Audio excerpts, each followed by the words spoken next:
الحمد للہ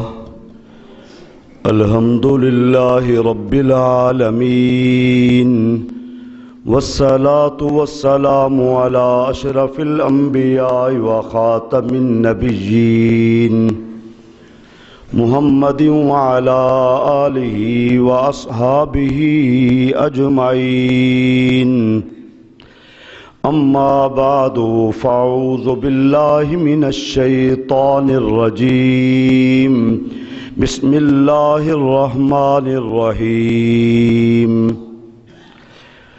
لقد من اللہ علی المؤمنین اذ بعث فیہم رسولا من انفسہم یتلو علیہم آیاتہ ویزکیہم وَيُعَلِّمُهُمُ الْكِتَابَ وَالْحِكْمَةَ وَإِن كَانُوا مِن قَبْلُ لَفِي ضَلَالٍ مُبِينٍ رَبِّ اشْرَحْ لِي صَدْرِي وَيَسِّرْ لِي أَمْرِي وَاحْلُلْ عُقْدَةً مِّن لِّسَانِي يَفْقَهُوا قَوْلِي قال الله تبارك وتعالى في شان حبيبه مخبرا وآمرا ان اللہ وملائکتہ یصلون علی النبی یا ایہا الذین آمنوا صلوا علیہ وسلموا تسلیما اللہم صل علی سیدنا ومولانا محمد وعلی آل سیدنا وأصحاب سيدنا ومولانا محمد وبارك وسلم وصلوا عليه صلاة وسلاما عليك يا سيدي يا رسول الله وعلى آلك وأصحابك يا سيدي يا حبيب الله۔ اللہ رب العزت کی حمد و ثنا حضور نبی کریم رؤوف الرحیم صلی اللہ تعالی علیہ وسلم کی ذات گرامی پر درود و سلام عرض کرنے کے بعد دعا ہے اللہ رب العالمین مجھے کلمات حق کا محبت کے ساتھ بیان کرنے کی توفیق عطا فرمائے۔ اللہ تعالی ہم سب کو حضور صلی اللہ علیہ وسلم کے صدقے سے ہدایت نصیب فرمائے۔ آج یکم ربیع الاول شریف ہے، جمعہ اور یکم، اور یہ ماہ مبارک اس کی 12 تاریخ صرف مکہ والوں کے لیے نہیں بلکہ پوری کائنات کے لیے وہ 12 کا دن باعث برکت اور باعث رحمت۔ دنیا میں کوئی گھر کا محسن ہے، کوئی قوم اور قبیلے کا محسن ہے، کوئی کسی شہر کا محسن ہے اور کوئی کسی ایک پورے ملک کا محسن ہے۔ پوری کائنات کے لیے محسن صرف حضور کی ذات ہے۔ نہ قبیلے کی تخصیص، نہ خاندان کی تخصیص، نہ عربی عجمی کی تخصیص، نہ گورے اور کالے کی امتیاز آپس میں۔ حضور کی ذات گرامی پوری کائنات کے لیے محسن، ہادی، رحمت للعالمین بن کر آنے والی صرف حضور کی ذات گرامی ہے۔ اگر ہم عرب کے اس معاشرے کو دیکھیں کہ جہاں اللہ ذوالجلال نے حضور کو پیدا فرمایا اور سرزمین مکہ مکرمہ میں حضور کو اللہ نے کیوں پیدا فرمایا، اگر اسی بات میں چلتا رہوں تو ساری بات یہیں ختم ہو جائے گی۔ قرآن کی اس آیہ مبارکہ سے ربنا وابعث فیہم رسولا من انفسہم، حضرت ابراہیم علیہ السلام بیت اللہ تعمیر کرنے کے بعد باپ بیٹا دعا میں مصروف ہو گئے، اور دعا کیا کر رہے ہیں؟ ربنا وابعث فیہم، اے اللہ ان میں اپنا رسول مبعوث فرما دے۔ چونکہ حضرت ابراہیم علیہ السلام کی دعا اسی مقام پر تھی، حرم کعبہ میں تھی، بیت اللہ کے سامنے تھی، مکہ مکرمہ میں تھی تو اللہ ذوالجلال نے حضور کو تخلیق بھی وہاں فرمایا ہے، آپ کی ولادت بھی وہاں فرمائی ہے۔ اب ذرا غور کریں، حضور کے آنے سے پہلے سارے نبی آ چکے تھے، سارے رسول آ چکے تھے، آپ آخری نبی اور آخری رسول بن کر تشریف لائے۔ اس سے پہلے یہودیت بگڑ چکی تھی، عیسائیت بگڑ چکی تھی، حتیٰ کہ یہ وہ اقوام عالم میں وہ مذاہب تھے جو اپنے نبی کے حیات طیبہ میں قوموں نے تورات اور زبور کے انجیل کے احکامات کو بدل دیا تھا، حتیٰ کہ بہت سارے انبیاء کرام کی حیات طیبہ میں ان کی نافرمانیوں کی وجہ سے امتیں تباہ برباد اور ہلاک ہو چکی تھی۔ یہ قرآن میں موجود ہے، سارے نبی کی امتیں موجود تھیں، اور بالخصوص حضرت عیسیٰ علیہ السلام، حضرت داؤد علیہ السلام، حضرت موسیٰ علیہ السلام، یہ تین انبیاء کی امتیں تھیں، لیکن پوری کائنات میں مشرق تا مغرب، شمال تا جنوب، گمراہی، بے رہروی، برائی، بے حیائی، دین سے دوری، اور اللہ ذوالجلال کی ذات کے بھی لوگ منکر بھی تھے اور مشرک بھی تھے۔ لوگوں کے ذہنوں میں یہ تصور ہی ختم ہو چکا تھا کہ کوئی ایک وحدہ لا شریک رب بھی ہے، ہر طرف شرک ہے، کفر ہے، گمراہی ہے، برائی بے حیائی ہے، کہیں امن سکون کی کوئی بات ہی نہیں ہے، کہیں لوگ ایسے نہیں ہیں جو راہ راست پر ہوں، ہر قوم، قبیلہ، خاندان بگڑ چکا ہے۔ صورت کے انسان تھے، سیرت کسی میں تھی ہی نہیں۔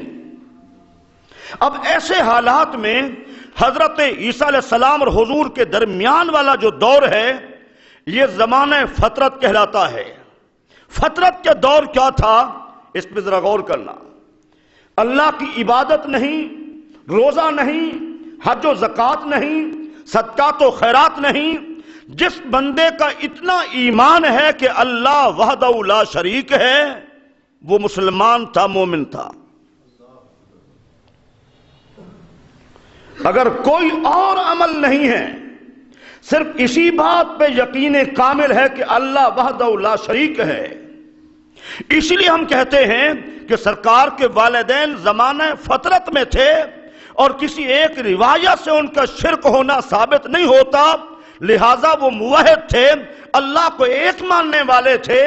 میرے بھائیوں، ایسے حالات میں جب یہاں مکہ مکرمہ جو اللہ کا گھر تھا، مرکز تھا اللہ کے انوار و تجلیات کا، ہم یہاں کی قوم کا تھوڑا اندازہ لیتے ہیں کیسی قوم تھی۔ یہ قوم پورے عرب میں خاندانی اعتبار سے شرفاء میں شمار ہوتی تھی۔ پورے عرب میں اس کو یہ اعزاز حاصل تھا کہ ان کے ہاں اللہ کا گھر موجود ہے، ان کا خاندان قریشی اعلیٰ خاندان ہے، یہ اعزاز انہیں حاصل تھا۔ لیکن یہاں جو جرائم ہوتے تھے وہ کیسے تھے؟ چوری، ڈکیتی، برائی، قتل و غارت، لوٹ مار، یہ تمام چیزیں یہاں پائی جاتی تھیں، اور بیت اللہ جیسے عظیم اللہ ذوالجلال کے گھر کا احترام کا تصور ہی نہیں تھا۔ ننگے بدن لوگ دن کو طواف کرتے معاذ اللہ، اور ننگے بدن رات کو عورتیں طواف کرتی معاذ اللہ، حتیٰ کہ ننگے بدن کعبۃ اللہ کے کمرے میں داخل ہو جاتے، حتیٰ کہ یہاں تک ہوا کہ کعبۃ اللہ کے اندر جا کر برائی تک کی گئی۔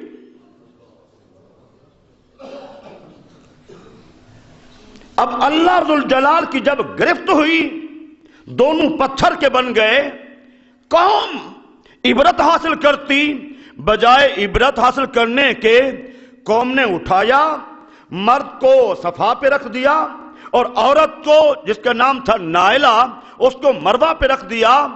آہستہ آہستہ ان کی پوجا پاٹ شروع ہو گئی. اللہ ذوالجلال نے جنہیں پتھر بنایا تھا ان کی قوم پوجا پاٹ کرنا شروع کر دی. اور پھر یہاں پر ذرا غور کریں, صدیوں سے لڑائیاں چلی آ رہی تھی. میلہ ہوتا, وہاں لڑائی ہوتی, سینکڑوں بندے مارے جاتے. نفرت تھی, محبت نہیں تھی. دلوں میں حسد تھا, کینہ تھا, بغض تھا, عداوت تھی, شرم و حیا کا تصور نہیں تھا. لوگ باپ کو گالیاں دیتے, تماچے مارتے. ماں کی عزت کا خیال نہیں تھا. سوتیلی ماں جائیداد میں حصے کی طرح بٹ جاتی تھی. بہنوں کو اپنی جائیداد سے حصہ نہیں دیتے تھے. بیٹیوں کو لوگ زندہ در گور کرتے تھے. ان کے دل اتنا سیاہ ہو چکے تھے.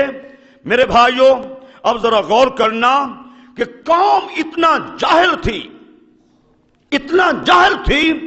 بت پرستی جہاں تک ہے, گھر میں اندر اور بت ہیں, چار دیواری میں اور بت ہیں, دکان پہ اور بت ہیں, بازار میں اور بت ہیں. جدھر نظر جاتی بت ہی بت نظر آتے. اللہ وحدہ لا شریک کا تصور بھی ختم ہو چکا تھا. اور پھر جاہلیت کے کاموں میں سے کیا کام تھے, اب ذرا غور کرنا. ایک آدمی حاضر ہوا, حضور نے اس سے پوچھا کہ تمہارا نام کیا ہے. اس نے کتا اپنے ساتھ رکھا ہوا تھا. اس نے کہا, سننے کے قابل ہے ذرا بات, کہا میرا نام ہے ظالم اور میرے کتے کا نام ہے راشد. اپنا نام اس نے ظالم بتلایا اور کتے کا نام اس نے راشد بتلایا. کتنا خوبصورت نام ہے راشد, اچھی صفت والا نام ہے راشد. اور کتے کا نام جو ہونا چاہیے تھا وہ انسان کا ہے, اور جو انسان کا نام تھا وہی کتے کا نام ہے. اب جب حضور کی خدمت میں حاضر ہوا, حضور نے پوچھا تمہارا نام کیا ہے. اس نے کہا میرا نام ہے ظالم اور میرے کتے کا نام ہے راشد. اب اس نے کلمہ کیسے پڑھا؟ وہ کہتا ہے مجھے میری قوم نے, میرے خاندان کے لوگوں نے بہت سارے تحفے, تحائف, کھانے, پھل دیے کہ جاؤ ثواب بت کے سامنے نذرانے کے طور پہ رکھ کر آؤ. میں جب وہاں پہنچا میں نے ان کے سامنے رکھا. رکھنے کے بعد میں جنگل میں چلا گیا. واپس آیا تو میں نے کیا دیکھا, اس بت کے اوپر پانی ہی پانی نظر آتا ہے. میں حیران, بارش برسی نہیں ہے, پانی کا یہاں تصور ہی نہیں ہے. یہ علاقہ ہی ایسا ہے, یہ کیا ماجرا ہے کہ اس بت پر پانی ہی پانی نظر آتا ہے. تھوڑی دیر کے بعد لومڑی آئیں, انہوں نے وہ تحفے تحائف نذرانے بھی کھائے جو میں نے رکھے تھے, اور اس کے منہ پر, بت کے منہ پر پیشاب کیا. میں نے کہا واہ کیسا خدا ہے, لومڑیوں جیسی مخلوق پیشاب کر رہی ہے, اپنے آپ کو بچا ہی نہیں رہا. یہ کیسا خدا ہے. کہا اس بات نے مجھے تبدیل کر دیا, کوئی اور مذہب تلاش کیا جائے. اور ایک واقعہ ابو نعیم کے حوالے سے یہ ہے, وہ کہتا ہے میں جب وہاں پہنچا بت کے اندر سے آواز آئی, عرب میں عبد المطلب کے ہاں ایک ایسا بیٹا پیدا ہوا ہے جو اللہ کا نبی ہے. بت کے اندر سے آواز آ رہی ہے. میں نے تلاش کرتے کرتے میں وہاں پہنچا تو کتا میرے ساتھ تھا. جب حضور نے مجھ سے پوچھا تو میں نے ساری بات کہہ دی اور پھر واقعہ سنایا, اور میں کلمہ پڑھنے پر مجبور ہو گیا. حضور نے مجھے کلمہ پڑھایا اور کلمہ پڑھانے کے بعد فرمایا آج کے بعد جو تیرا نام ہے وہ کتے کا نام ہوگا اور جو کتے کا نام ہے وہ تیرا نام ہوگا. اب یہاں پر جو علماء کرام نے ایک بات لکھی ہے وہ کیا ہے, حضور نے اس کا نام عبداللہ نہیں رکھا, عبد الرحمن نہیں رکھا, اور بھی خوبصورت نام ہیں انبیاء کے, اللہ کی ذات کے, لیکن حضور نے کتے کا نام اس کو دے دیا اور اس کا نام کتے کو دے دیا. تو علماء کہتے ہیں مقصد یہ بتلانا مقصود تھا, دنیا والوں تم اپنے آپ کو اپنے نبی کے سامنے اس طرح پیش کرو جس طرح کتا اپنے مالک کے سامنے اپنی دم ہلا رہا ہوتا ہے اور اپنے مالک کے اشارے پہ چلتا ہے، تمہاری کامیابی کا راز اسی بات میں ہے کہ تم حضور کے سامنے اپنے آپ کو ایسے بنا لو۔ اللہ اکبر۔ تم اپنے آپ کو حضور کے سامنے یوں ہی تصور کرو، تب جا کر کیا ہے تمہیں دربار سرور کونین سے مقصد کیا ہے، جو آپ کی باتیں ہیں ان پہ اطاعت کرتے چلے جاؤ، مانتے چلے جاؤ، پھر کیا ہے تمہیں اللہ دنیا میں بھی عزت دے گا اور آخرت میں بھی عزت دے گا۔ ٹھیک ہے نا؟ عرب کی یہ جاہلانہ رسوم اور پھر بچیوں کو زندہ درگور کرنا، ذرا غور کرنا۔ ایک صاحب حاضر ہوتے ہیں، عرض کرتے ہیں حضور میں نے زمانہ جاہلیت میں ایک بڑا گناہ کیا۔ فرمایا اللہ معاف کر دے گا۔ حضور میرا گناہ بہت بڑا ہے۔ فرمایا کتنا بڑا کیوں نہ گناہ ہو، اللہ معاف کر دے گا۔ اس نے پھر کہا، حضور نے فرمایا تم بیان تو کرو، اتنا تم مغموم نظر آتے ہو، اور تمہارا کون سا گناہ ہے جو اللہ ذوالجلال کی رحمت سے بھی بعید ہو معاف کرنا؟ اس نے کہا حضور میرے گھر میں پیدائش ہونے والی تھی، میں سفر پہ چلا گیا، 5-6 برس کے بعد جب واپس پلٹا تو میرے پیچھے بچی پیدا ہو گئی، بڑی خوبصورت تھی، بڑی حسین و جمیل تھی، میرے ساتھ آ کے ملنے لگی۔ تو میں نے اپنی بیوی سے کہا یہ کون ہے؟ اس نے بالآخر کہا یہ تیری بیٹی ہے۔ مجھے باہر لوگ تانے دینے لگے، تمہاری بیٹی گلیوں میں پھرتی ہے، تمہارے اندر غیرت نہیں ہے۔ آخر حضور میں نے یہ کیا، اپنی بچی کو لے گیا، جا کے گڑھا کھودا۔ میں گڑھا کھود رہا تھا، گڑھا کھودنے کے دوران کیا ہوا، جب مٹی گرد اڑتی تھی وہ میرے کپڑے صاف کرتی تھی، گرد کو جھاڑتی تھی، گرد صاف کرتی تھی، لیکن مجھے کوئی رحم نہیں آ رہا تھا۔ میں نے اپنی بچی کو گڑھے میں ڈالا، اوپر مٹی ڈال دی، حضور وہ چیخو پکار کرتی رہی۔ فرمایا تجھے رحم نہ آیا؟ کہا حضور مجھے کوئی رحم نہیں آیا۔ حضور نے فرمایا اٹھ سائڈ پہ بیٹھ جا، سامنے نہ بیٹھ۔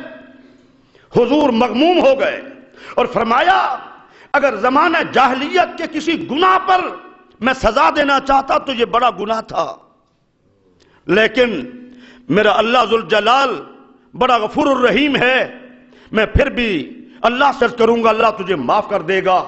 اور پھر حضور نے ارشاد فرمایا الاسلام تہدم ما کان قبلا والہجرت ما کان تہدم ما کان قبلا۔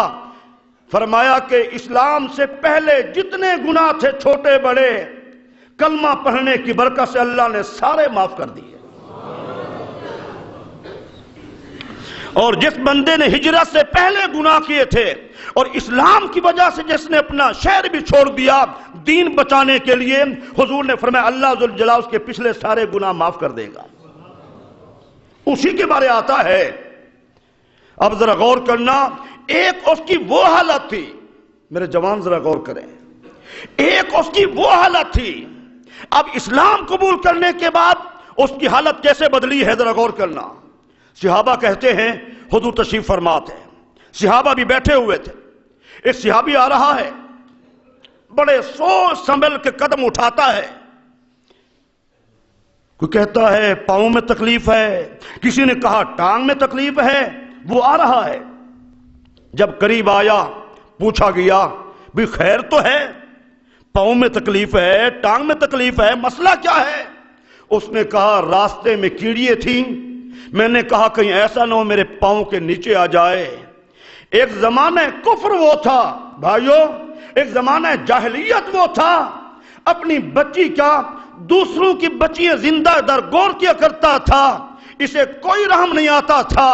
میرے نبی کی تعلیم اور تبلیغ اور درس ہدایت کے بعد راہ راست پہ ایسا آیا، اب کیڑی بھی پاؤں کے نیچے آنا گوارا نہیں کر رہا۔ ٹھیک ہے نا؟